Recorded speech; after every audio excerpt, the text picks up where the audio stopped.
সেদিন বাজারে গিয়ে হঠাৎ চোখে পড়ল এই পার্পেল ক্যাবেজটা। জীবনে প্রথমবারের জন্য পার্পেল ক্যাবেজ আমরা টেস্ট করে দেখলাম। শুনেছি এই ক্যাবেজটা খুব বেশি আগুনে রান্না করতে নেই, কাঁচা কাঁচাই স্যালাড হিসেবে খেলে এর উপকারিতাটা পাওয়া যায়।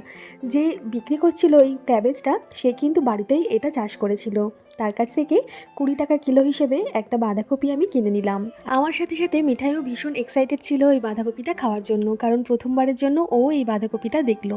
তো আমি বাঁধাকপিটা আনার পর ভালোভাবে ধুয়ে কুচিয়ে নিলাম, তার সাথে একটু পেঁয়াজ কুচি, কাঁচা লঙ্কা কুচি দিয়ে একটা ডিম ফাটিয়ে ভালোভাবে মাখিয়ে রাখলাম। এরপর আটার রুটি তৈরি করে রাখলাম। লোহার তাওয়াতে 2 চামচ তেল গরম করে এই বাঁধাকপি মিশ্রিত যে ডিমটা, সেই ডিমের গোলাটা দিয়ে ওপর থেকে রুটিটা চাপা দিয়ে এপিট ওপিট খুব ভালোভাবে ভেজে নিলাম। খুব বেশি সময় ধরে রান্নাও করলাম না, অথচ বাঁধাকপির গুণাগুণটাও বজায় রইল।